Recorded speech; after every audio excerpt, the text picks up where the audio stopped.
you have to learn to quit being right all the time and quit being smart all the time and quit thinking this is a contest about how smart you are and how right you are, and realize that I'm here to make a positive difference in the world. And me being smart and me being right is probably no longer the way to do that.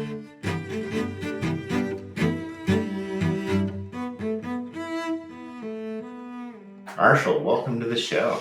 Oh, thank you so much for inviting me. I want to start with something simple and then we can build up from there. So let's start with what is leadership?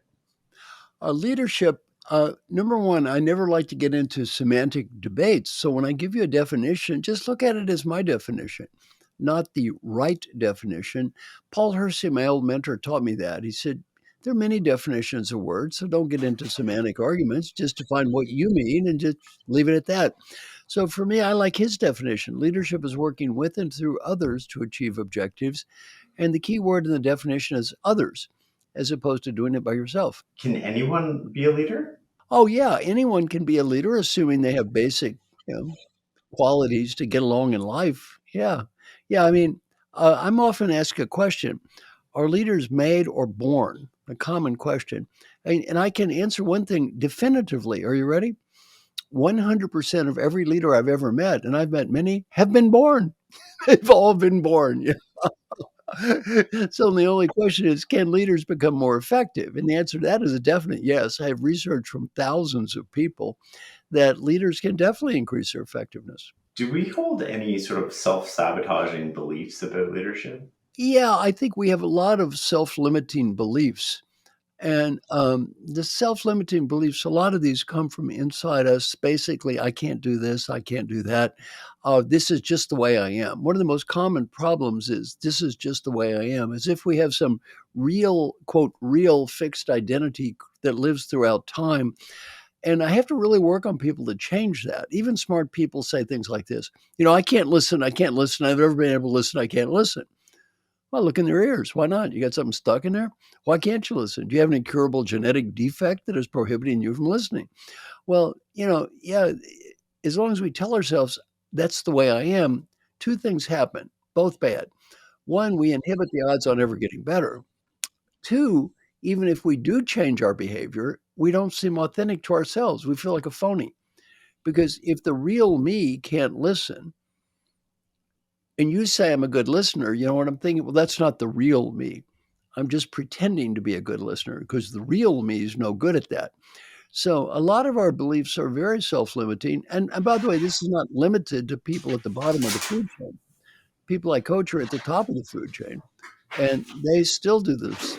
That's just the way I am stuff. So when it comes to changing our behavior, then, and I want to speak more about this a little later as well, are we changing our beliefs about ourselves or are we changing our habits? How do you Both. think about that? Both. I mean, you can definitely see if you don't change your beliefs about yourself, it can be hard to change your behavior. Or, as I said, even if you do change your behavior, you don't feel real or authentic. So that's why I think it's really important to look at both.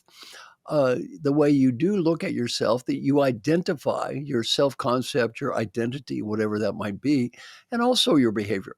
Talk to me a little bit about how you go through that process with someone. Do you start with the belief? Do you start with the behavior? How do you get that earned confidence to sort of say that I can do this even though you haven't done it or you don't believe that about yourself? Well, what I do is I give everyone confidential feedback. So every leader I work with gets confidential feedback from their colleagues. The average person I coach gets feedback from 18 people. So, and these reports are they're hard to hear sometimes because they're not used to getting honest feedback. And so they get feedback from a lot of people. These might be board members, they might be direct reports, peers. And then they get this feedback and they say, okay, I feel good about X. I want to get better at Y. I say, fine. Then they need to talk to, if they're not the CEO, they talk to the CEO. If they are the CEO, they talk to the board, say, all right, are these the right behaviors and the right people? And they say, yes. And then the next thing is I teach people how to respond to feedback. They go back and talk to everybody and say, for example, thank you so much for participating in this process. The first thing I want to say is, how grateful I am. I don't know who said what. Many people said many things to try to help me. I have nothing to lose and much to gain. Second, much of my feedback is positive, ethical, dedicated, hardworking. I care about the company and our customers, and creative and getting results. And these are important things to me. I hope mine score high and did. I do not know who said what. I know a lot of people took the time to help me. And I just want to say how grateful I am. Then they don't say but, they say and there's something I'd like to improve. For example, I'd like to be a better listener. If I haven't listened to you or the other people in the past, I'm sorry. Please accept my apologies. There's no excuse. I'm not going to ask you for more feedback about the past. I'm going to ask you for ideas for the future. If you have ideas to help me be a positive and open-minded listener in the future, what might they be? Whatever the person says, sit there, shut up, listen, take notes, say thank you, don't judge, and don't critique. And then they listen to the ideas and they say, thank you. I cannot promise to change everything everyone says. I can promise, though, to listen to everyone, to think of these ideas and do what I can. I cannot change the past. I can change the future. I can't get better at everything. I get better at this. And I'm going to involve you and ask you, if you don't mind, to help me get better. So that's responding. And then the next thing is they focus on changing. I had been in business 12 years before anyone asked me the great existential question. What was it?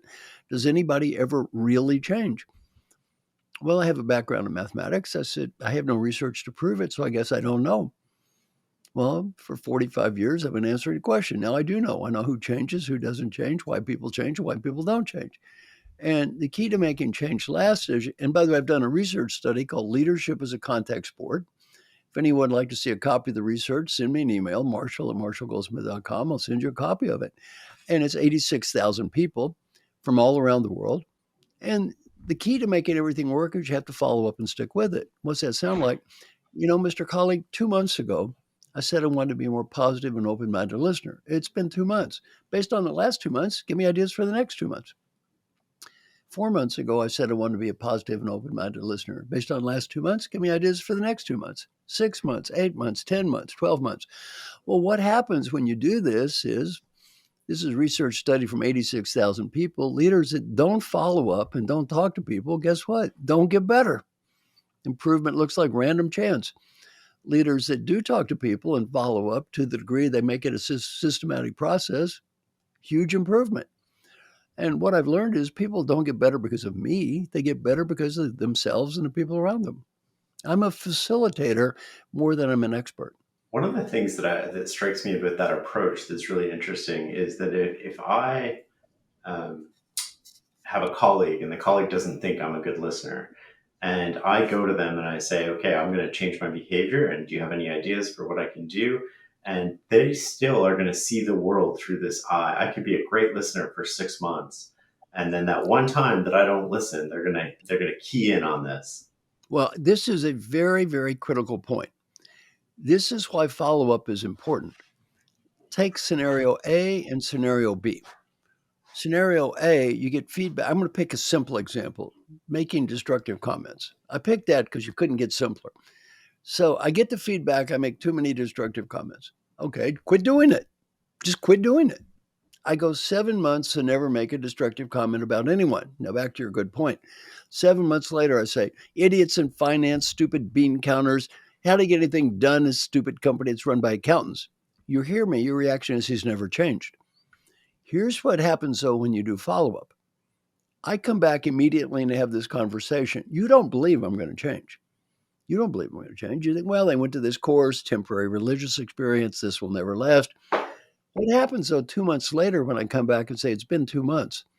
I want to do a great job of not making destructive comments, be a good team player, give me ideas. Now you think about it. You think, wait, you've done a good job. 4 months, good job. 6 months, good job. 7 months, idiots in finance. You know what you would say then? You really worked hard. You went 7 months without doing that. You shouldn't have said that. I said, you're right. I'm going to apologize. Situation A, did behavior change? Yes. Did perception change? No. Situation B, did behavior change? Yes. Did perception change? Yes. And you're making an excellent point. In leadership, it doesn't matter what we say. It only matters what they hear. If they don't hear it, it doesn't matter if we said it or not. One of the other points you made about leadership was working through others. And I think that's really interesting because often we transition into leadership. I mean, formal leadership in terms of running Mhm. a team or an organization or a department. And we're going from a job where we're a high achiever, but that achievement is often individual. So, how do we transition from being an achiever to a leader? Oh, what you've just said is one of the biggest challenges of all of going into leadership because we're used to doing it ourselves.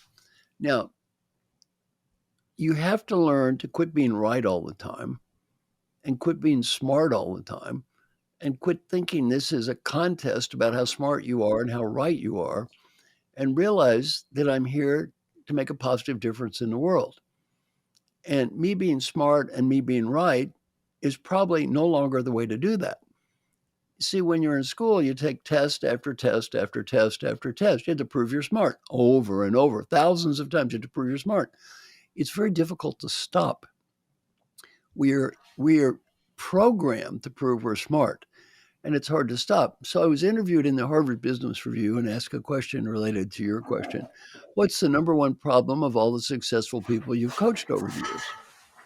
My answer, winning too much. What does that mean? If it's important, we want to win. If it's meaningful, we want to win. If it's critical, we want to win. If it's trivial, we want to win. If it's not worth it, we want to win anyway. Winners love winning. It's very hard for winners not to constantly win. And I'm going to give you a case study of winning too much that almost all of my clients fail. You will probably fail, and almost all the listeners will fail. Case study number one: you want to go to dinner at restaurant X. Your wife, husband, friend, or partner wants to go to dinner at restaurant Y. You have a heated argument. You go to restaurant Y. It was not your choice. The food tastes awful and the service is terrible. Option A, you could critique the food, point out our partner was wrong. This mistake could have been avoided if only you listened to me, me, me, me, me. Option B, shut up, eat the stupid food, try to enjoy it, and have a nice night. What would I do? What should I do? Almost all my clients, what would I do? Critique the food. What should I do? Shut up. Case study two, even worse. You have a hard day at work, a hard day. You go home, your husband, wife, friend, or partner is there, and the other person says, I had such a hard day today. I had such a tough day. And we reply, you had a hard day. You had a hard day. Do you have any idea what I had to put up with today? Do you think you had a hard day? We're so competitive, we have to prove we're more miserable than the people we live with. I gave this example to my class at the Dartmouth Tuck School. A young guy raised his hand. He said, I did that last week. I asked him, what happened? He said, my wife looked at me. She said, honey, you just think you've had a hard day. It is not over. Yeah, it's not over. Well, it's hard not to win all the time. And the other thing is it's very hard for technical people not to add value constantly. So what does that mean? I'm young, smart, enthusiastic, and you're my boss. I come to you with an idea. You think it's a great idea. Rather than just saying great idea, our tendency is to say, well, that's a nice idea. Why don't you add this to it? Well, the quality of the idea may go up 5%. My commitment to execute this idea just went down 50%. It's no longer my idea, boss. Now it's your idea. Incredibly difficult for smart, successful people not to constantly add value. One of my good coaching clients was JP Garnier. He was the CEO of a very large drug company called GlaxoSmithKline. I said, what did you learn about leadership as the CEO of this huge company? He said, I've learned a very hard lesson. And every time your listeners get promoted in life, this lesson becomes more real. He said, my suggestions become orders. Now, he said, if they're smart, they're orders. If they're stupid, they're orders. If I want them to be orders, they are orders. And if I do not want them to be orders, they are orders anyway. My suggestions become orders. For 9 years, I trained the admirals in the United States Navy. What's the first thing I teach the new admirals? You get that star? Your suggestions become orders. Admirals don't make suggestions. Admiral makes a suggestion. What's the response? Aye, aye. That suggestion is an order. So I said, JP, what'd you learn from me when I was your coach that helped you the most? He said, you taught me one lesson and helped me be a better leader and have a happier life. I said, what was it? He said, before I speak, breathe. Breathe. and asked one question: is it worth it? Is it worth it? And he said, as a CEO of this company, 50% of the time I've had the discipline to stop and to breathe and say, is it worth it? What did I decide? Am I right? Maybe. Is it worth it? No. Oh, there's two follow-ups I have to this. The first is sort of reprogramming. The stop adding too much value is definitely something that I've had to catch myself doing when I used to lead a team of people. And it is, what is the, when you catch yourself in that moment and you know you can make this idea better and you swallow it, you don't say anything. It's sometimes good to add value. I can't tell you when it is or isn't good. Now, JP didn't say he never added value. What did he say? Half the time he didn't add value. Right. In the old days, he always added value. See, if you just stop and think, you're probably going to come up with a pretty good answer. In real world, we don't stop and think. We just talk. By the way, if you have to ask at work, I'll give you a technique. Breathe. Is my comment going to improve this other person's commitment? If the answer is yes, fine. If the answer is no, breathe again. Is it worth saying? Sometimes it is. Sometimes it's not. At home, breathe, breathe. Is my comment going to improve my relationship with the person I love? If the answer is no, should I say it? Well, at work, about half the time, if you have to ask, it's not worth it. At home, it's almost never worth it. If you have to ask, there's a good bet. Don't even think about it. If you have to ask, is this going to be a good idea? It probably won't be. What I like about the breathing exercise is that it acts sort of as a clutch and it takes us from responding and into reasoning. And when we respond without reasoning, we're truly animals, if you will, and all of our sort of instincts come out. And we can add this clutch by taking a breath. And then that allows us to sort of switch into a reasoning and not responding. How do you help someone gain the confidence to take on leadership responsibility or believe in their ability or their potential as a leader? I answer is I'm not an expert. The um, people I coach are CEOs or could be CEOs of huge corporations, and they don't really need to go to the assertive training program. So there are other people who can answer that question far better than I could. There's an enormous amount of research and overwhelming amount of advice for leaders out there on how to motivate other people. What do you want leaders to know about motivation? Well, let me give you advice for coaching. Now, I'm not going to speak about all leadership because I'm going to speak just about coaching. Okay, you ready? In my coaching for years, I didn't get paid if my clients didn't get better. Better is not judged by me or them, it's judged by everyone around them. Now, there's a great way to test if someone believes what they're saying. Ask them a question. You want to bet on it? Do you want to bet on it? Now, they say, I believe it, but I wouldn't bet on it. You know what you just learned? They don't believe it. They don't believe it. If they believe it, they'd bet on it. Here's the money. I bet on it. Well, when you get paid for results, you learn humility.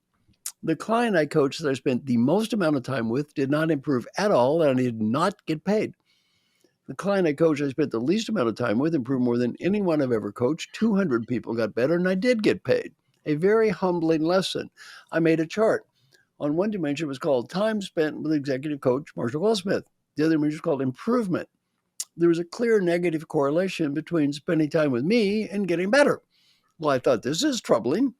So I go talk to my client who improved the most, who I spent the least amount of time with. By the way, I've spent hours with him. He's a great friend of mine over 30 years, but actually coaching very little time. He improved the most, and he was great to start with. His name, Alan Mullally. Alan went on to be the CEO of Ford. The stock went from $1.01 to $18.40, 1,837% appreciation in stock value. He also had a 97% approval rating from every employee in a union company, CEO of the Year in the United States, and ranked number 3 greatest leader in the entire world. Amazing man. So I talked to Alan, my good friend.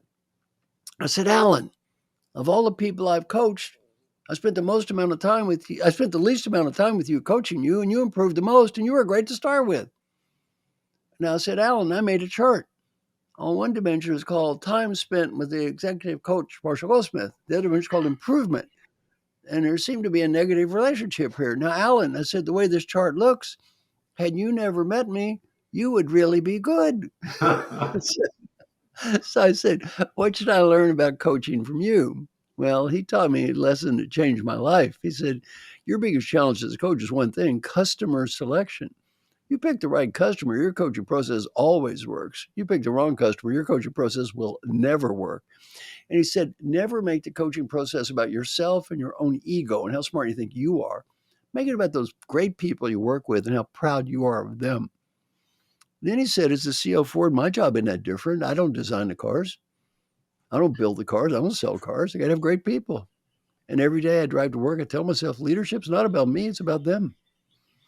Well, if you ask me a lesson, I got ranked number one coach in the world for years.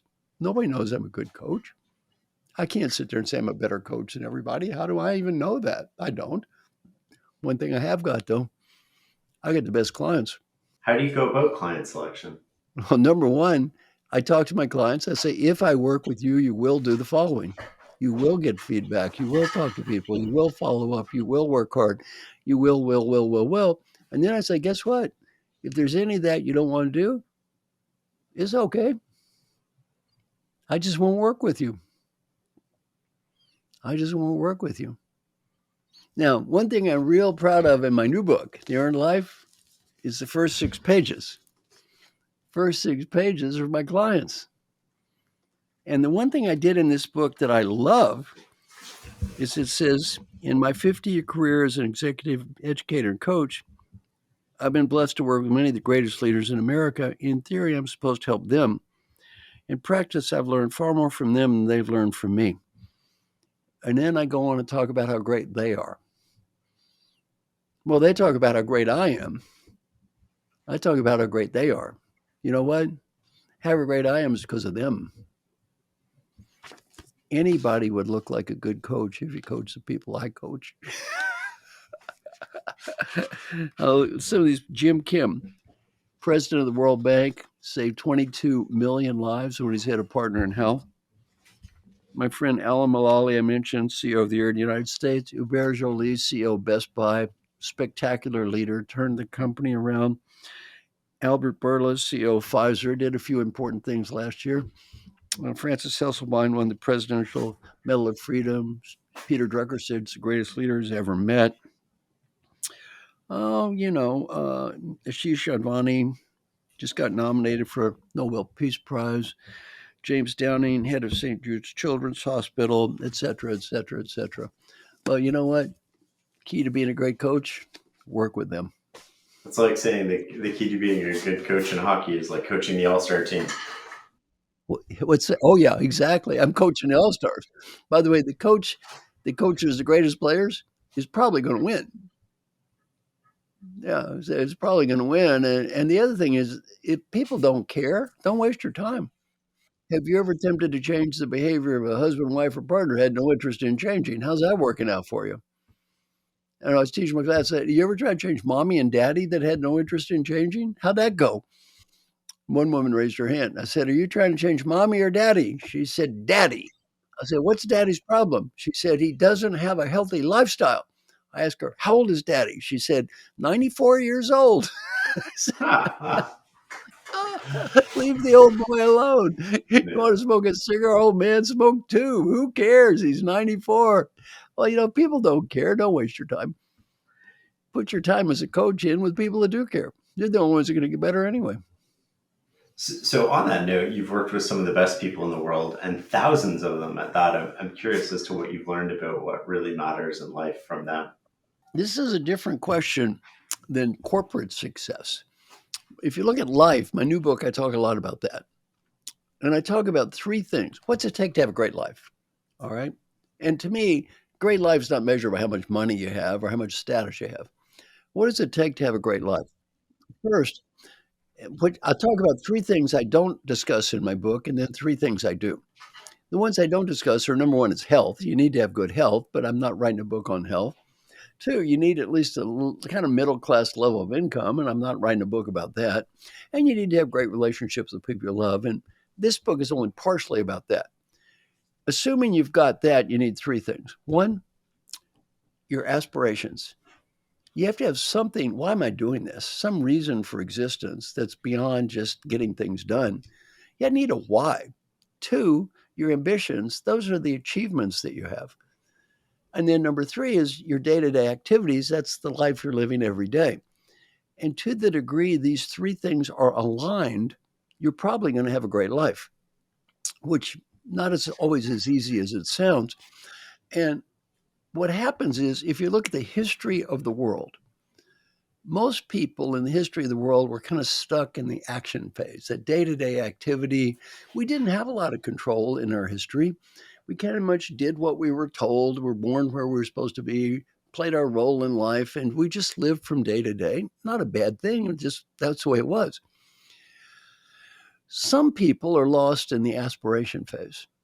They have lofty ideas and dreams. They don't achieve much, but they think a lot about big things. The people I coach, and most of the people on this podcast, if they're not careful, they overweight ambition and achievement. They're lost in achievement.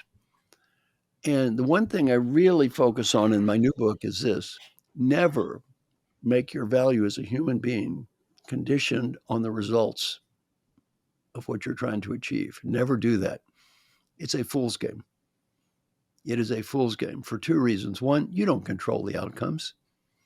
There are a million variables impacting anything we're trying to do in life today. You don't control that. And number two, what happens if you do achieve stuff? How much satisfaction does that give you in life anyway? A week, a month, a year? Not much. As soon as you achieve something, if that's all that matters, guess what you're going to have to do? Achieve more and more and more and more, and you never get there. So it's really, this is counter to Western philosophy. We have been hammered that achievement is good. About 98% of all self help books tell you achieve more, delay gratification. Here's how you can achieve more. On the assumption that once I achieve more, everything will be okay. The great Western disease is it's all going to be defined when, followed by when I get the money, status, BMW, condominium, everything's going to be okay after that. There's no when. That's all nonsense. It's all going to be a great win. When is an old person waiting to die? That's when. There's no when there. And one type of book always ends with, and they lived happily ever after. That type of book is called a fairy tale. That's not the real world. That's a fairy tale. In life, we're constantly reinventing ourselves. And the first thing I talk about is never place your value as a human being on the results of what you're trying to achieve. I mentioned Albert Bourla, who endorsed the book from Pfizer. I called Albert. How'd you do last year? Oh, pretty good. Came up with his vaccine, saved 1 billion or so lives. That's pretty good. And stock's an all-time high, and CEO of the year, and book, and blah blah, on and on. A pretty good year. So, what's your problem in life? He said, I have a huge problem. Next year.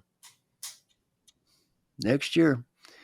If his value as a human being is he has to do better than last year, pack it in. He will never do better than last year. What happens to the Super Bowl champions? Disaster. Michael Phelps won 25 gold medals, more than anyone in history. What do you think about doing after he won his last medal? Killing himself. Killing himself. If that's it, you're not going to win. You're not going to win. So what I talk about in the book is it's great to try to achieve things, but don't become fixated on the outcomes. One of the most brilliant people I've ever met his name's Safi Bahcall. Safi, who's a small business guy, started up 10 or 12 companies, made tens of millions of dollars, has a PhD in physics from Stanford, has an IQ probably equal to mine and yours combined. He, just a brilliant guy, wrote a book called Loon Shots. He's consulted to presidents, on and on and on. So Safi is one of the people I spent time with over COVID during Zoom calls every weekend. And he said he finally realized something. He's a scientist. He said he finally realized that I always thought happiness was a dependent variable based upon achievement, that I will be happy after I achieve. And he said, I finally realized happiness and achievement are independent variables. You can achieve a lot and be happy. You can achieve a lot and be miserable. You can achieve nothing and be happy. You can achieve nothing and be miserable. They're independent variables. And if, when I talked to Safi, I told him how much you have to achieve. We need 2 PhDs from Stanford. What, another 100 million bucks? Start up some more companies? Consult a couple more presidents? What does it matter? You're on achievement, you're at 99.999 now. You think it's going to matter? You get to a 99.9999? It's not going to matter. You're just going to find something else to do. And it was a great breakthrough for him because he realized you can be happy without dependency upon the next achievement. Can we teach people this, or does it have to be learned? Yeah. And the way you do it is you love the process of what you're doing. You do your best. It's connected to a higher purpose, and you achieve what you achieve. Yeah, and this comes back to focusing on the process and instead of the outcome. Exactly. I tell a story, the golfer and the beer can. So there's a golfer going to his little country club. He's playing for the club championship, right? Last hole. Noisy people in front of him drinking beer. Oh, very annoying. But he concentrates. He hits a drive, almost perfect. Somehow the ball goes over into the rough, a terrible lie. What happened? He walks up to the ball, a beer can. The idiots in front of him left a beer can on the fairway. He is so angry. What does a golfer need to do? Forget about the drive. Forget about the beer can. Forget about the idiots. Come up with a strategy, breathe, focus on the process, hit the shot in front of you. Hit the shot in front of you. That's it. Let all that other stuff go. It's just a distraction. Don't think about winning the tournament. That's a distraction. Don't think about the results. Hit the shot. And the other thing is, forgive the other people for being who they are, and forgive yourself for wishing they were somebody else. Let it go. Don't make yourself miserable because people in front of you are idiots. How important is it to to have people around you, to have good company around you while you're doing this? Well, I think it can be very important. Let me give you the background of what I did over COVID, which led to my last book. That is this: we ended up with 50 or 60 amazing people. And I can mention their names. They're all in the book. One of them was Pau Gasol, who's a great basketball star. Curtis Martin, NFL All-Star. Telly Leung, Broadway star. We had the head of the Olympic Committee, the head of Russell Investments, the head of Ancestry.com. We had all these CEOs, president of the World Bank, just an amazing, amazing group of people. And every weekend, they talked about their lives. And every week, they would say, here's what I feel good about in my life. And here's what I've done wrong. And please give me help. Help me. And they try to help each other over and over and over and over again. Well, they loved it. Why? There's an old saying, it's lonely at the top. It used to be lonely at the top. Today it is lonelier at the top. People are lonely out there. People are lonely. And just having a group of people to talk to where nobody's going to put you on social media, make a fool of you, where you can just be a human. One person said, I get to be human 1 hour a week. Is a big deal. So I think having a support group is more important today than ever. Having people to help you, they try to, kind of support you. They're not trying to put you down. And also, very few of us live in the community that we were brought up in. Most of us don't. We don't have this community anymore. And we're lonely. So I think it's, a support group really important. And over COVID, I spent 400 hours doing this. I think two of the things that you hit on there that are really important are a sense of community, a sense of purpose, and also feeling like you're part of something larger than yourself. Yes. And I think that that's missing from so many of our lives, right? That not only the connection to our community, but also feeling part of something meaningful that's larger than us. And if you're not, what's the point? So why exactly am I working 80 hours a week? Why? Well, if there's no larger purpose, why am I doing this? And I think a lot of us have some illusion that if I get more money, I'll be happier, life will be meaningful or something. Right. That doesn't exactly work. I mean, look at me. I'm 73 years old. Now, I don't have to be in this podcast. You know what I could be doing right now? I had the opportunity, I could be playing crappy golf with old men at the country club while eating chicken salad sandwiches and discussing gallbladder surgery. Yes, I could be doing that. I don't want to do that. I'd rather talk to you. It's more meaningful to me. It's a lot more meaningful than playing bad golf and talking about, gallbladder surgery. Well, if you ever want to make your golf game worse, I'll come out with you. How do we deprogram ourselves then from the sort of focus on results and getting to the next step and then the next step and the next step and being better and better and better, and how do we get out of that to the point where we can take pride in the process and focus on the next shot and trying to make the next shot better or the next practice better or Well, I'm going to share a technique I talk about in the book, and this is called the every breath paradigm. So I'm a Buddhist. I'm not a religious Buddhist. I'm a philosophical Buddhist. I've probably read 400 books about Buddhism. So I know more about Buddhism than I know about what I got a PhD in. Buddhist belief is every time I take a breath, it's a new me. So you breathe, new me, new me, new me. Everything that happened before this second in time was done by an infinite set of people. They were called the previous me's. So the first thing is you breathe and you think about all the previous yous. Think of all the gifts they've given you that's listening to me right now. Think about how hard they tried, how many people they helped. If anybody did that many nice things, what should you say to those good people? Thank you. Thank you. Thank you. Now, did they make some mistakes in life? Of course they did.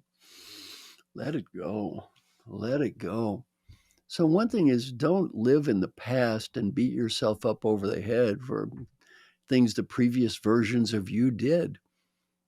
There's a great story in the book. A guy's riding in a car with his wife, and they had a great time with the kids over the weekend. They're so happy. And she starts in on, well, 10 years ago, you were never around and you didn't do this and that and the other. And he said something. He said, that was a different person. He said, I'm not the person I was 10 years ago. Hopefully, I'm a better person. I've tried.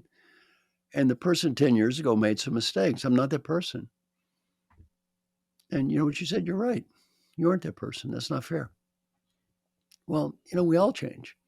We're not the same person you were 10 years ago. And the first thing is just let go of that. Let go of that and just realize, I could be the person I need to be now. I mean, I went to UCLA and, they had a pretty great basketball coach called John Wooden when I was there. And John Wooden never focused on results at all. You know what he said? All I focus on is the process and do your best. If you do your best, you know what? Be proud. If you lose, be proud. If you win, be proud. If you don't do your best, you have nothing to be proud of. And he said he never focused on the outcomes. The coach of Duke, same thing. Coach K, what does he say? You have a terrible play. You feel bad. You know what he says? Next play, next play, next play. You have a great play. You're going like this. Next play. You don't jump up and down and live in the past. You don't put yourself down about the past. It's over. It's over.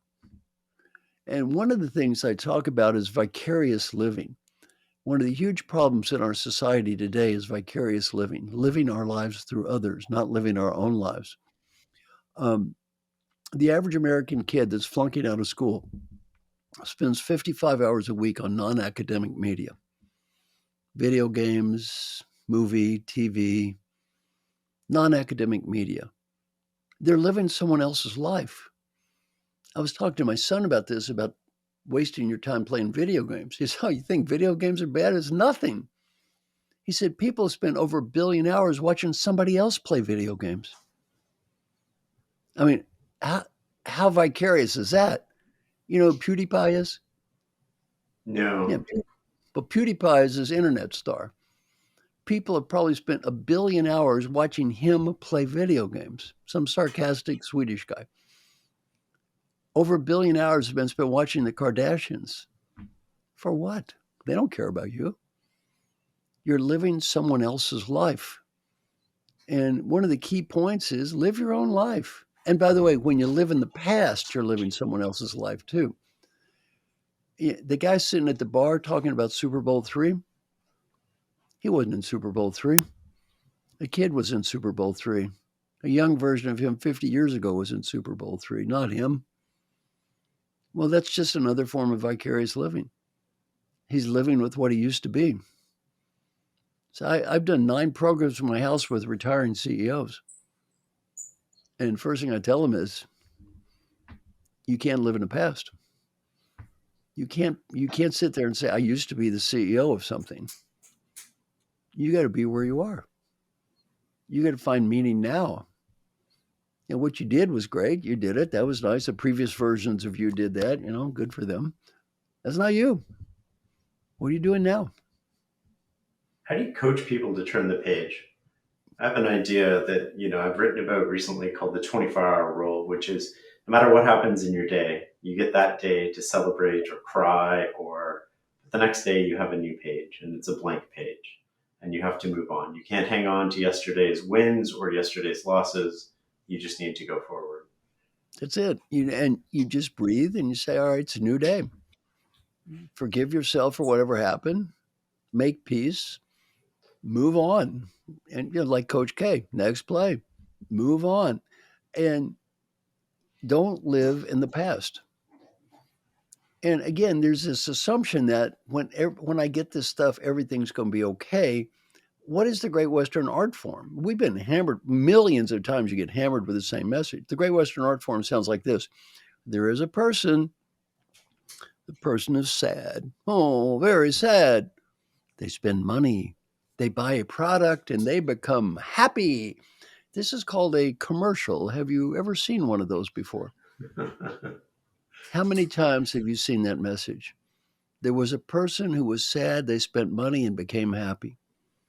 Millions of times. It's hammered into your brain. No wonder people get fixated on this stuff. They're given the illusion that somehow this is going to make them happy. I want to come back to leadership a little bit because it's not often I get to talk to one of the world's leadership coaches, best leadership coaches in the world. And so I have some more questions around that. And I think that, yeah. So as we sort of look to lead more inclusively these days, how do you coach leaders to think about privilege, bias, and blind spots? Well, being more inclusive, I think, is very important. I am not an expert on unconscious bias, but let me tell you what I do teach people. My new book is dedicated to Roosevelt Thomas, who was the world's expert on diversity. And he taught me a lot. I'm not an expert on the topic, but he did teach me a few things. And the first thing is realize different people have something called different reference groups. They have different heroes, they look up to different people, and it doesn't mean they're good or bad. But if you understand that, you're much less likely to hate people or discriminate against people. The other thing he said is you always differentiate between what he called a preference and a requirement of the job. And he used the example. Oops, my apologies. He uses the example of Phil Jackson coaching the Chicago Bulls and Dennis Rodman. And Dennis Rodman, had yellow hair or purple hair. But Phil Jackson didn't care. He led the league in rebounds. And maybe Phil Jackson did or did not love his multicolored hair. The point Roosevelt made is, so what? He didn't care. That's his choice. Whether I like his hair or not is irrelevant. This is not a fashion contest. It's a basketball game. And really sorting that out is another helpful way. The other thing is, though, ask people for input about yourself. And you focus on you getting better more than just judging everybody else. So Peter Drucker, I was on the advisory board of the Peter Drucker Foundation for 10 years. Now, Peter Drucker, I got ranked number one leadership thinker in the world. My intellect compared to Peter Drucker is that of a 10-year-old. I can tell you, this guy was smart. He was playing with a different deck than I was. And he taught me many things. That he said, in the past, the leader of the past knew how to tell. Leader of the future is going to ask. Like you said, they're going to be inclusive. They're going to ask. Why? In the past, it was a different world.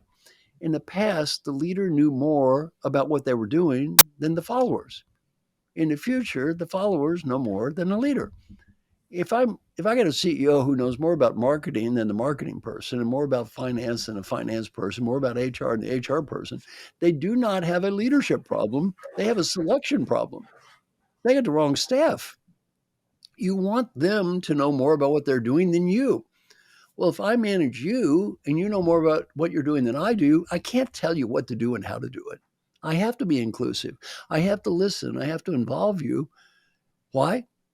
Because I don't know enough to tell you what to do. And back to the other example, I'll probably do more harm than good. I'll probably do more harm than good. So shut up. Why is leadership so scarce in major institutions, and what would need to change for more leaders and leadership behaviors to emerge? Very interesting question.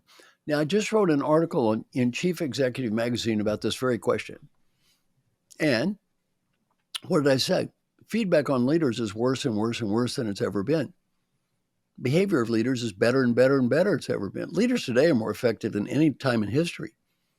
I mean, people say, are leaders bullies today compared to the past? Hello? Did you ever read a history book? Wake up. We used to have things like slaves, and we used to have people building pyramids, and we used to have kings who would chop your head off for no reason. That was the world we were brought up in. Were leaders worse then? Of course they were. Were they bullies then? They didn't. There was no question about being a bully. How about negative feedback? Did you give them negative feedback? What happened? They chop your head off if you gave them negative feedback. Leaders today are much better. Here's the problem. The standards are much different. As leaders' behavior has actually improved, the expectations of leaders has actually gone up far faster than their behavior change. So today, companies can't tolerate bad leaders because employees won't put up with them. In the old days, nobody liked being managed by a bully. Nobody liked a bad leader. Nobody likes being talked down to, treated like an idiot, but they had to put up with it. Name a choice. Today, people have a choice, and you know what they'll say? Goodbye, especially after COVID. Goodbye. They're not going to put up with that. It doesn't mean leaders are worse than they used to be. It just means the expectations are higher than they used to be, and employees have a lot more power than they used to have. One of the things that sort of seems to have changed during the pandemic is how we give praise or sort of recognize people for their contributions. In the sense of, it used to be you'd run into somebody at the coffee machine or the water cooler, and you can say, "Hey, you did a great job on this." And now it's more scheduled meetings and back to back, and not everybody's in the office. How do you think about that? Well, I'm going to make a couple of reflections on this because you really brought up a couple of different issues. I'm going to give you, all your listeners, one suggestion on giving recognition. And it works just as well in a virtual environment as it does an in person environment. And I've never seen it fail. One of my clients taught me this. He went from a 6th percentile and provided recognition to a 94th percentile in 1 year, 6 to 94. So, what'd you do? It's not too complicated. He made a list of everyone that was important in his life: friends, family, direct reports, colleagues. Twice a week, once on Wednesday, once on Friday, look at the page. Did anyone on this page do anything I should recognize? If they did, email, voicemail, say thank you, little note, nothing too fancy. If no one did anything, he didn't say anything. He didn't want to be a phony. 1 year, 6 to a 94. That's all he did. To me, you don't have to have fancy programs to recognize people. You need to have the discipline to ask yourself, should I be recognizing people? That's one thing. A second technique is start asking people a question. Tell me, what are you proud of? So when you ask people what are they proud of, they often tell you great things you didn't even know. And it's another great way you can recognize people. So I think, a couple of things on giving recognition. The other thing you talked about, though, is this ongoing Zoom call after Zoom call after Zoom call thing. One of the great leaders in our group is Margot Georgiadis. Margot was the CEO of Ancestry.com. Before that, CEO of Mattel. She turned Ancestry around. She sold it to Blackstone for $4.75 billion. An amazing woman. She said, you know, this may be the least important Zoom call of the week for me. It may be the most important one for them. And what you need to do as a leader is you need to stop and breathe. Before every different interaction, breathe, stop. If you don't, they all start to blur together. You need to breathe. You need to, where am I? What's important now? Who's here? Breathing, breathing, breathing. Slow down, start over. Slow down, start over. Slow down, start over. If you don't, everything just becomes a blur. Is the nature of how we communicate with people? I mean, the tools that we're using has changed, but where do leaders go wrong with communication in person and over Zoom? And what are the ways that we can correct that? Well, I think the best way to improve our communication with people is not to ask me for suggestions, but to ask them. So let's say you want to do a better job of communicating with Mary. You know, the best person in the world to help you that might be? It might actually be Mary. Ask them. I can give you generic answers, but that may or may not fit your issues. Ask the real people that you work with. Now, one thing I talk about in the new book is empathy, and it's related to this concept. Empathy is an interesting thing. Up until a couple of years ago, I just saw empathy as a good thing. Sounds good, fuzzy, warm. He has lots of empathy. I thought, well, that sounds good. And I started studying empathy. I realized it's sometimes good, but too much empathy can be a disaster. So I talk about 4 types of empathy, and it's good to look at all 4. And it's back to your question about others and connect it to them. The first type of empathy is called the empathy of understanding. Now, empathy simply means putting yourself in the other person's frame of mind and understanding the world from their perspective. Well, or feeling the world the way they feel it, or all that. The first empathy is the empathy of understanding. Understand you. I understand why you feel the way you do. Well, that's good, you think, very positive. Could be good, could be bad. It could be used to help you. It could easily be used to manipulate you. Let me give you an example. Budweiser beer. They spend hundreds of millions of dollars on ads with a little dog and a horse. Now, why do they do that? How many men actually go into the bar and say, you know, I want a Budweiser beer? Why? I love that little doggy and the horse. So cute. I love them. 0. How many buy beer because of the dog and the horse? Lots. They're not spending that money for no reason. They know the trigger. They know that that little story is going to have you buy beer, or they wouldn't be spending the hundreds of millions of bucks. So understanding where other people are coming from could be good, could be used to help them, could be manipulative, could be used to trick them or manipulate them. The second type of empathy is the empathy of feeling. You know, I feel your joy, I feel your pain. Could be good. It makes you understand people better, connect with them. Could be a disaster. I'm the coach of the head of the St. Jude Children's Hospital. He gets to see kids die of cancer every day. He gets to see their parents. He can't carry that home. He can't live with that pain. If he does, he can't do his job. So it could be good. It could be bad. The next is the same thing, the empathy of caring. You think caring is good? Well, caring can be very positive. I care about you. I try to help you. Can be very negative. I have a very fun example in the book about the empathy of caring with, of all people, a hedge fund manager. Now, you think the last person to worry about caring about people too much would be a hedge fund manager. You know, the stereotype of a hedge manager, anybody doesn't care about people, they would be at the top of the charts. This is one of the most famous hedge fund managers in the world. And he's being interviewed by another hedge fund manager. I'm just sitting there because I was a previous speaker before him. I'm just sitting there because I was just curious to listen. And he asked the guy, why don't you have a fund anymore? And the big guy said, I'm not as good as I used to be. The other guy said, well, why not? He said, well, you know, I've made obviously tens of billions or hundreds of billions of dollars for people, but I've also lost tens or hundreds of billions. I probably made 51 or 52% and lost 48 or 49. That's pretty good. And obviously, I have a few billion left over for me. That's pretty good. And he said, I never cared. I would just make investments, and I was an analyst, and if I didn't play a game, and I was good at it. And he said, one day I started caring. I started thinking, wow, this is somebody's retirement account and their health care, and they need this money. And I started caring. He said I became much less effective, afraid to take risks. He said, I don't invest other people's money anymore. I just invest my own. If I lose, I lose. I win, I win. It's not that big of a deal. I don't invest money because I'm not as good. Medical doctors, you can't operate on your family. Why? Care too much. Care too much. Sometimes you got to let go of that caring. And then the final is empathy. The vital part of empathy is doing. I not only maybe know what you're coming from or care or feel your pain, I'm doing something to help you. Could be good. But one of the people in our group, she said, I'm a fixer. I fix everybody else's problems. I create dependency. They become like children and they don't take responsibility because I'm always taking care of them. So if we look at empathy, the key, and this goes back to recognizing people, how and when, is, and I talk about the term in the book called singular empathy. And what does that mean?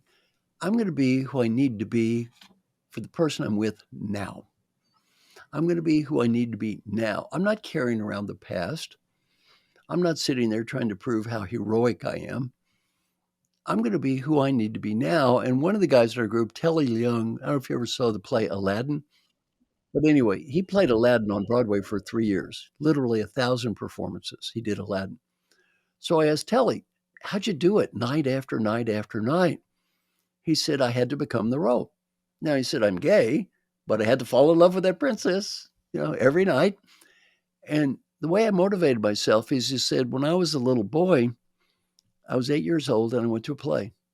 And it was so touching and singing and music and lights. And I just loved it. And he said, every night I get up there on stage, you know what I think? That 8-year-old kid, this is for you. This is for you, kid. And maybe I've done the play 1,000 times, but the kid has not seen it 1,000 times. Wonderful story. So I have him work with people at the children's hospital to help them. And let me give you an irony. I'm working in a children's hospital in San Diego with him as volunteers. And he's teaching a class, we're teaching a class about empathy. And I said, well, I'm sure you medical doctors have had, lots of training about this topic. You know what the answer was? Zero. Never been trained at all on this topic. And they're around dying kids. So, you really need to think, what does empathy mean? When is it useful? When is it not useful? And they were so appreciative to even have somebody try to teach them about this. To your point about the first part of empathy there, we can understand without agreeing with somebody else too. And I think there's a nuance there where we can see the world through somebody else's eyes. We can smell what they smell and feel and think what they think, but we don't actually have to agree with them. That's right. That's right. That's right. And you can be in touch with someone, but you don't have to agree with them. And also, you can't live there. See, the people I coach, they may play like 9 roles or 10 roles in a day. I mean, they wake up, they have to do a performance appraisal, they have to make a board presentation, they have to go to a funeral, they have to have an award ceremony. All day they're in these different roles and they just can't carry it with them. They have to let go of that previous role. I got to be where I am now. I'm not, I'm in an award ceremony. Okay, somebody died. That's not now. It's not fair to that person who's getting the award that I'm still at the funeral. I'm not at the funeral anymore. I'm here. I'm here. Where do I need to be? Here. When? Now. And it's very hard to do this. It takes a lot of discipline to do this, but it's really a sign of someone who's a great leader that has the discipline to do that. That goes to what you said earlier about the woman, I forget her name, sorry, who was on the Zoom call and said, this isn't the most important call for me, but it might be for somebody else. Right. Yeah. And frequently, a lot of people don't understand this for the people I coach. You think their jobs are glamorous. A lot of their jobs are boring. They're listening to presentation after presentation after presentation. Everything that's been sanitized, they've already seen everything 20 times. They probably know what the person's going to say, yet they need to be upbeat and positive and appear interested. That's not easy to do. One of my favorite lessons from you is you've said in the past that there's three words that kill conversations: no, but, and however. And I'd love to talk about what impact these words have and how do we learn to stop using them. This is a great tool to help you be a better listener and be more open minded. Just never start a sentence with three words: no, but, or however.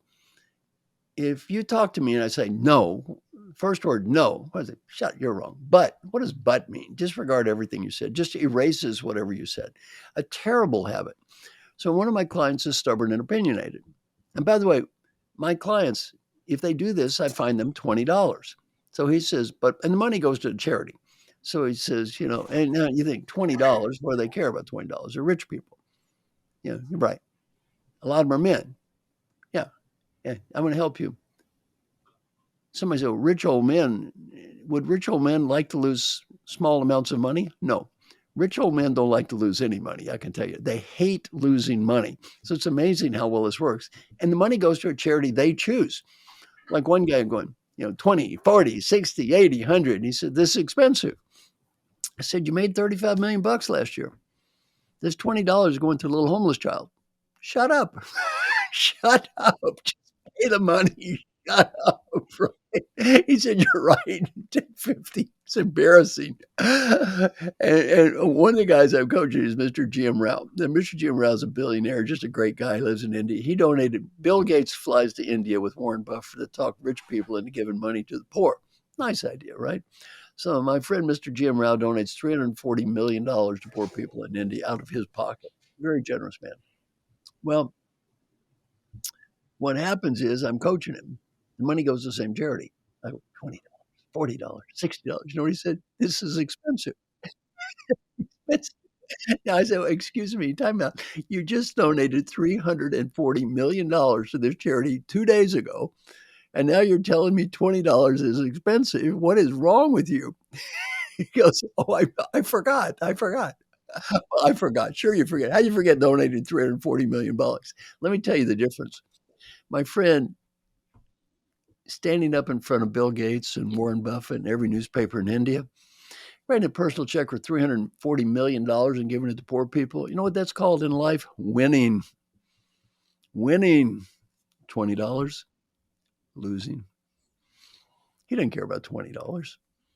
He didn't care about $340 million. What does he care about, though? Winning. It's it's hard for winners not to win. So I've raised thousands and thousands of dollars doing this with my clients, and it just works great. The New York Post wrote a story about my book, and what got you here won't get you there. When I was young, and this interviewer had a real chip on his shoulder. And business people are jerks, and they have to hire some clown like me to help them, and they're all losers and idiots. So after about 5 minutes, I said, "You think they're bad? You're terrible. Every sentence you start as no but, and however, all you do is argue and prove you're right." He said, "Well, that's wrong." I said, "Well, starting now, anytime you do this, I'm going to say $20." I said, "Well, but 20, 40, 60, 80." Finally goes, "No." I said, "Well, you said no." He said, "Well, I did not say no." I said, "Yes, you did." I said, "Oh, I didn't." "Oh, you did." He said, "Well, I did not." I said, "Oh, you're sure?" "I'm positive," he said. "Well, that little box there, that's a tape recorder. Tape recorder. It has a rewind button. Why don't we just hit the rewind button and hear you?" He said, "Yeah, let's do this." So he hits the rewind button and he hears him. He goes, "Oh, no." And then the story gets better. Then he goes home and he listens to the tape. And he goes, "What an ass," right? And then it gets worse. Then he says to his wife, "I don't do this to you, do I?" He wrote the nicest story, though, because he wrote the story. He said, "This story I was going to talk about what a bunch of jerks they were. Well, maybe I should look in the mirror." How do we learn to be disagreeable then without, or how do we learn to disagree without being disagreeable? Like this is a hardwired default where we're saying this and we're having a thought, we're thinking in real time, and we're not Now, taking now, a breath. now, breathing, breathing, breathing. What did you just say? This is hardwired, as if somehow this is a genetic, unchangeable variable. Don't think that way. It's not hardwired. This can change. Anybody can change. As long as you say it's hardwired, why even bother? If it's genetic, there's nothing you're going to do about it. If it's hardwired, you can't change it. We can all change. So don't think hardwired or in the DNA or any of those phrases. We can all change. Now, I'm going to teach you something that Peter Drucker taught me, and you can share this when I'm sharing it with everyone who's listening. If you learn nothing from me but this one little thing, you're going to have a happier life. You're going to deal with differences better, and you're going to be better at influencing the world. Are you ready for this great learning point from Peter Drucker? Are we ready? Number one, our mission in life is to make a positive difference, not to prove we're smart and not to prove we're right. We are not here on earth to prove how smart we are.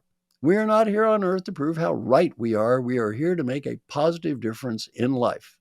If we do not make a positive difference, it is absolutely irrelevant how smart or right we are.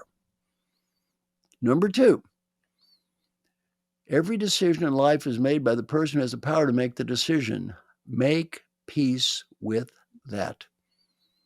Not the smartest person, the best person, a fair person, a logical person, a wonderful person, a rational person, or even a sane person. Every decision is made by the person who has the power to make the decision. Make peace with that. If I need to influence you, and you have the power to make the decision, and I need to influence you to make a positive difference, there is one word to describe you. That word is called customer. There's one word to describe me. That word is called salesperson. Customers do not have to buy. Salespeople have to sell. You sell what you can sell. You change what you can change. If you can sell it, you sell it. If you can change it, you change it. If you cannot sell it and you cannot change it, let it go. Let it go. And if you don't like it, leave. But as long as you're cashing that check at the end of the month, you sell what you can sell, you change what you can change, and you make peace. By the way, I have repeated this thousands of times to people with MBAs from Harvard, CEOs of multi-billion-dollar companies. I have just repeated this lesson over and over. So few of us ever get this deeply. One guy, I'm going to see him tonight, in fact. My buddy Fred is here in Nashville tonight. He's visiting. Fred is a great success story. So Fred's an old friend of mine. Fred was CEO of a company. It was owned by a company called KKR, private equity. You know what KKR is? Anyway, KKR, yeah, New York people. Would you say squishy people are a little bit bottom line oriented, a little focused on it? Yeah, a little numbers there. I like those numbers, private equity guys, right? So Fred is the CEO. He's 41 at the time. So he's the CEO of this KKR company. You know what Fred says about KKR?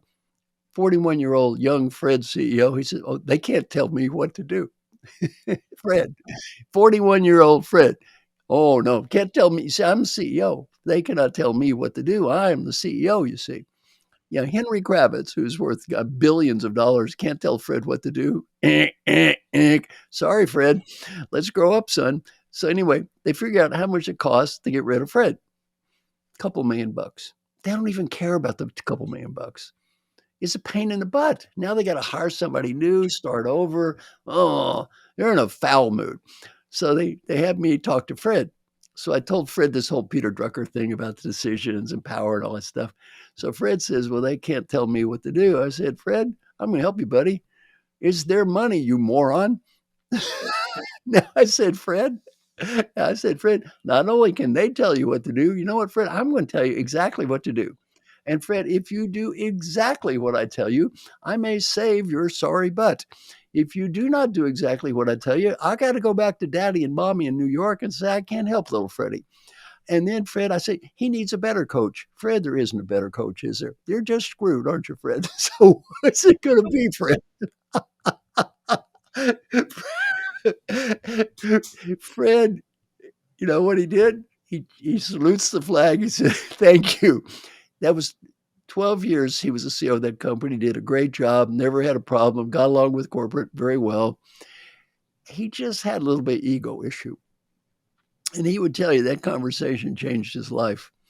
And by the way, I don't know exactly, but I got paid approximately $150,000 for that 2 hour conversation.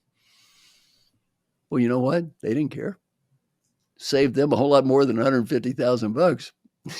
That's a really good investment on their part. And ironically, Fred and I are going out tonight.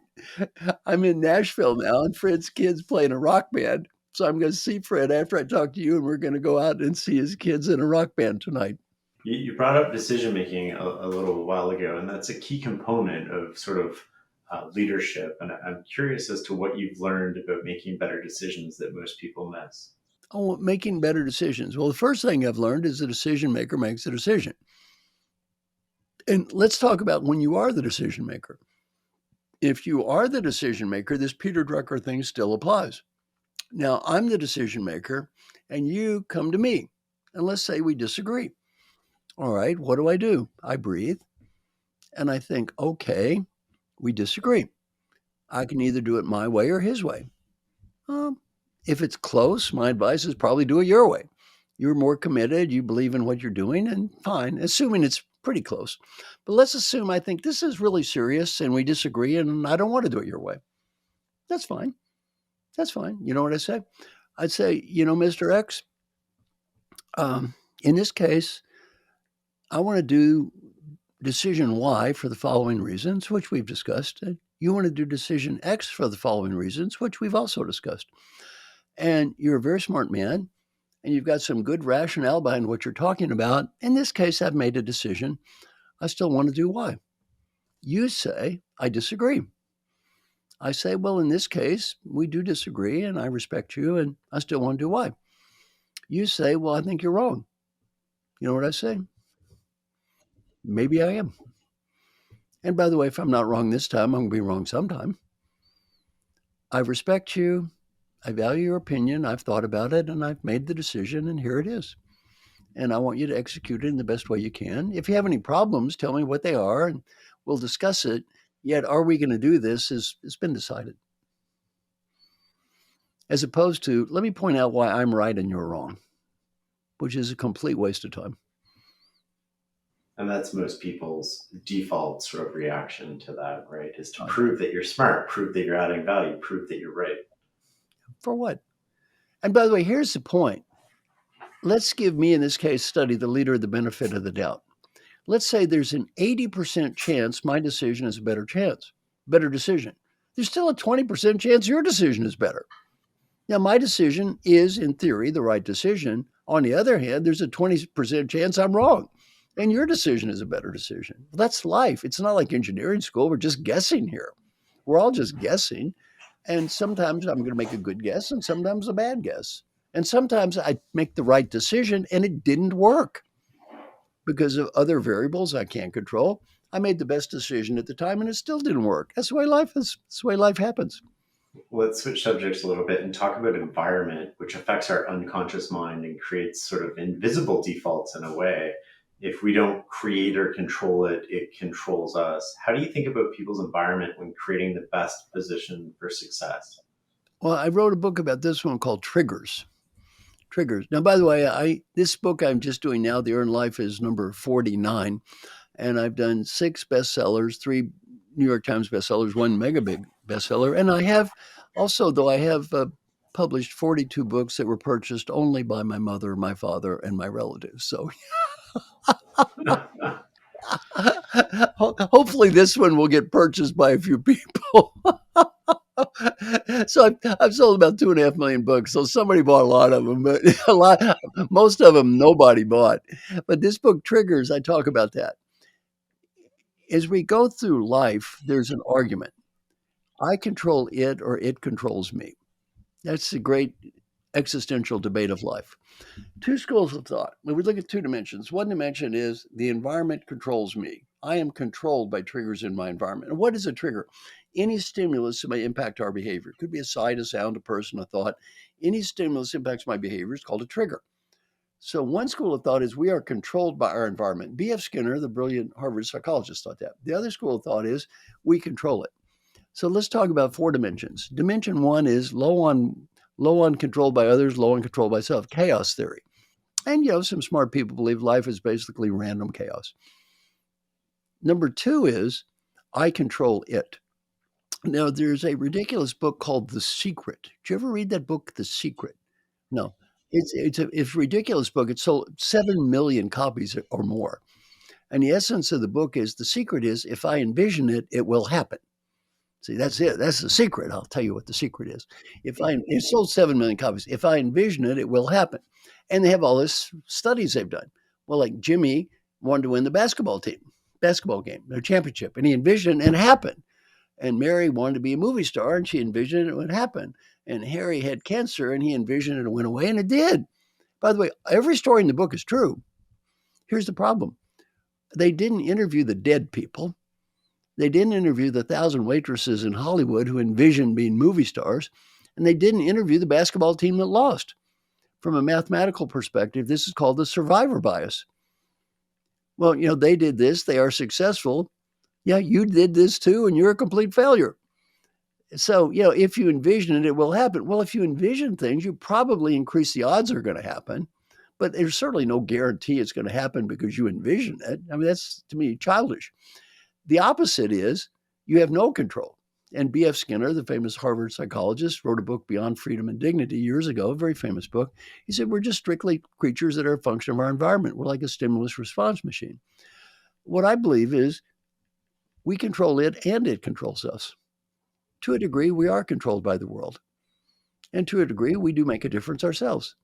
So I think the purpose of the book is just to move the scale a little bit so you're a little bit more in control and the world's a little bit less in control. And the first thing you do is you realize, when am I being controlled by the environment? When? And then you start becoming aware of it and say, what can I do so that these unwanted triggers change my life? Because what happens is we all wake up with this dream of what we're going to do every day. Yet things happen. And these triggers usually don't push us toward becoming the person we want to become. They usually push us away from that person. For example, you're going to go on the diet. You smell the bacon. You see the cake. You're going to work out. Well, you see the TV show. You get distracted. Things happen. And so it takes a lot of discipline to go through life and just be aware of, when am I controlling it and when is it controlling me? And by the way, a lot of it is unconscious. The beer example, you're not aware of the fact that Budweiser is sitting there in your brain making you want to buy beer. They are. You're just not aware of it. And the more we're open to the fact that we can be manipulated by the environment, the less likely we are to be controlled by the environment. The more we deny the fact that we can be controlled by the environment, the easier it is to be controlled. Are there specific examples or changes that you've seen people make to their operating environment, so to speak, that have a big impact on their ability to lead or be the person that they want to be? I am going to share a tool with you. Are you ready? I am now going to teach you and your listeners something that takes 3 minutes a day. It costs absolutely nothing and will help anyone listening get better at almost anything. Some people are skeptical now. 3 minutes a day costs nothing. Help me get better at almost anything. This sounds ridiculous, too good to be true. Half the people that start doing this quit within 2 weeks. And they do not quit because it does not work. They quit because it does work. What I'm going to teach you next is incredibly easy to understand. It is incredibly difficult to do. I've had a person call me on the phone almost every day for 25 years to make sure I do this. Why? Somebody asked me, why do you have someone call you on the phone every day? Don't you know the theory about how to change behavior? I wrote the theory about how to change behavior. That's why I have a person call me on the phone every day. What I'm going to teach you next, my name is Marshall Goldsmith. I got ranked #1 leadership thinker and coach in the whole world. I have someone call me on the phone every day to make sure I do this stuff. Why? I am too cowardly to do any of the things I teach by myself. I'm too undisciplined to do any of the things I teach by myself. I need help. And It's okay. Who are we kidding here? We all need help. Get over that ego stuff. Willpower. Yeah, willpower. Grossly overrated. Yeah, willpower. Good luck on that one. We all need help. Who are we kidding? I need help. You need help. How many of the top 10 tennis players in the world have a coach? 10. They need help. Now, how does this work? Get out a spreadsheet. On one column, you write down a series of questions that represent what is most important in your life. Could be friends, family, health, whatever it is for you, work. You write it down. Every question must be answered with a yes, a no, or a number. Yes is recorded as a 1, no is a 0, or some number. And then you have 7 boxes across, one for every day of the week. So every day you fill out the little form. At the end of the week, you get a report card. I will warn you in advance, the report card at the end of the week will not be as beautiful as the corporate values plaque you see stuck up on the wall. So I've been doing this for 25 years. You do this every day. You know what you quickly learn? You learn that life is incredibly easy to talk, and life is incredibly difficult to live. You do this every day. You're not looking at those talk values. Those are beautiful, the talk values. You're looking at those live values. Not so pretty. Let me give you a couple examples of questions from me. For example, one of mine is, how many times yesterday did you try to prove you were right when it wasn't worth it? I don't see too many zeros on my scorecard. Kind of hard for that old professor not to be right all the time. How about you? Have you ever tried to be right just a little too much on once or twice? Yeah. How many Another one, how many angry or destructive comments did you make about people yesterday? Well, we don't want other people stabbing us in the back. Why are we stabbing them in the back? How many steps did you take? How many push-ups? How many sit-ups? How much do you weigh? Did you say something nice for your wife, your son, your daughter, your grandchildren? How many minutes did you write? Those books don't write themselves. Just questions about life every day. This is hard. It's very hard to do. Anybody says this is easy, you've never done this. You tell me it's easy, you've never done it. It's not easy. It's hard. I work with some of the most successful people in the world. I was just coaching one of the most successful people in the world last week. He was supposed to do this every day for 2 weeks. He made it 7 days out of 14. Now, he has a simultaneous MD and PhD with honors from Harvard in anthropology. In 5 years, a normal human gets a PhD in anthropology in Harvard in 8 years. He, in 5 years, got an MD at the same time. You know what? He couldn't get it up for 3 minutes every day to do this after he committed to do it. Why? It's hard. It's embarrassing. It's humbling. And we did this thing over COVID. I'm going to share 6 basic questions that everybody had to talk about. They talked about it in every meeting. They would stand up and share their scores. It's like Alcoholics Anonymous for successful people. They would stand up and share those scores, right? And they're often not pretty. I'm going to give you the 6 questions I recommend for everyone. Are you ready? You just do these 6 questions every day, you're going to have a better life. Question number 1, every day, evaluate yourself on a 1 to 10 scale. And every question starts with, did I do my best to? There's a reason for that. It doesn't even say you succeeded. It just said, did you even try? You see, if I said, did you do, and your answer is no, you blame the environment. It's their fault. But when I said, did you do your best to, guess what? You got to look in the mirror. Me, not so pretty. The first one is, did I do my best every day to set clear goals? What do you think? That sounds pretty simple. All these big deal people I'm used to dealing with, they must get a perfect score on that every day. No. They wake up in the morning, email, phone call. One guy said, how did I do about setting clear goals on a 1 to 10 scale? 0. Unless my goal was respond to crap all day, which I guess I did a good job of that. That was it. All I did was respond to crap all day. Question 2, did I do my best to make progress toward achieving my goals? Well, every day we set up with these plans. When we do bother to make the plans, we have these grandiose plans about the day. We don't plan on anything going wrong or any distractions. We make these plans as if we live in some dreamland where everything today for once in the world is going to work out. It never does. And people get lost and confused and they forget what the plans were. And it's not so easy. Number three, did I do my best to find meaning every day? Rather than wait for the world to give me meaning, did I do my best to make my life meaningful every day? Not in some abstraction or theory, in terms of the real humans I'm dealing with. Number four, did I do my best to be happy? Did I do my best to be happy? Now, it's amazing. Most people often never think to be happy. They're just too busy doing crap. So, three medical doctors in my book Triggers I interview, all individually, by themselves, they all have IQs of a zillion. I said, how'd you do on an average day on did I do my best to be happy? They all had the same answer. Never dawned on me to try to be happy. They're medical doctors. I said, did it dawn on you you're going to die? Did they cover that in medical school, that death thing? Did they bring that one up? Oh, yeah, they covered that death thing. I said, you think this is a silly or trivial question? He said, no, it's an important question. I just was too busy achieving things to think of it. Well, average person, did I do my best to be happy today on a 1 to 10 scale? 5.5 out of 10. If they were in school, these people got a 55 out of 100, they would be ashamed.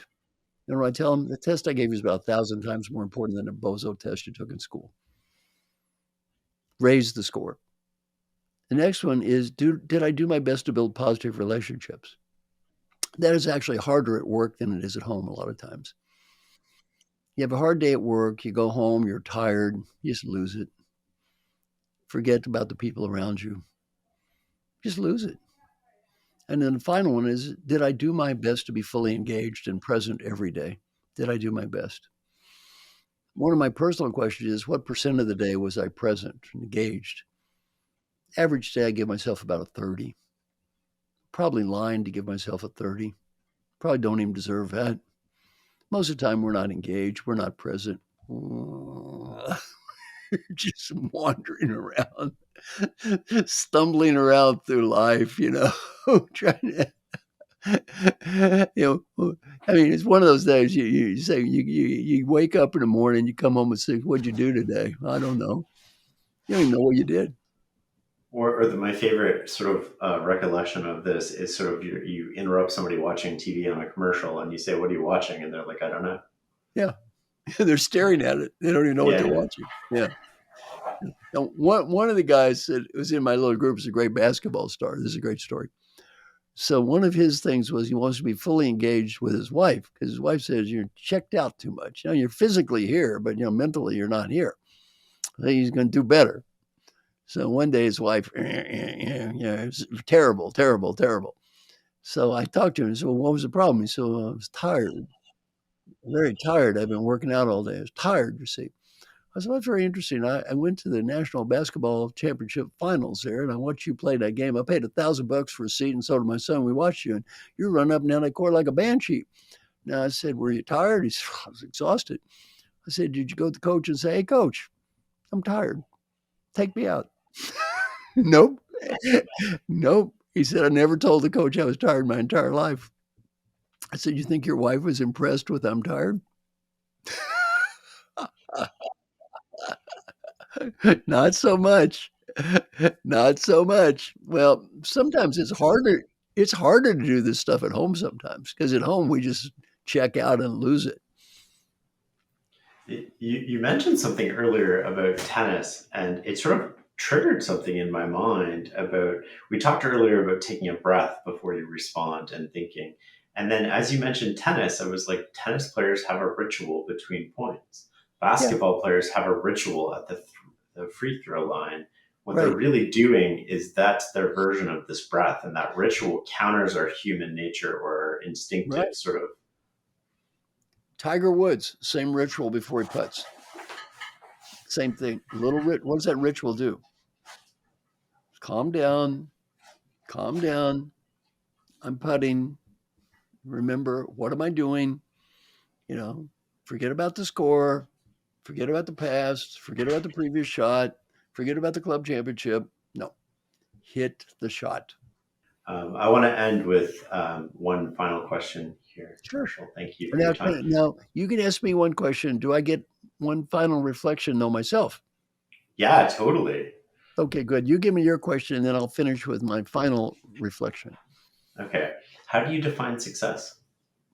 I define success as you go through life, you have alignment between one, your higher aspirations in life, two, what you're trying to achieve, and three, your enjoyment of the process of life itself, regardless of the outcomes. So as I journey through life, I've got a higher purpose. I'm doing my best to achieve stuff that's connected to that, and I enjoy the process of what I'm doing. I won. Beautiful. That's it. Now, let me finish now with my best advice for everybody. Are you ready? I want everybody listening, take a deep breath.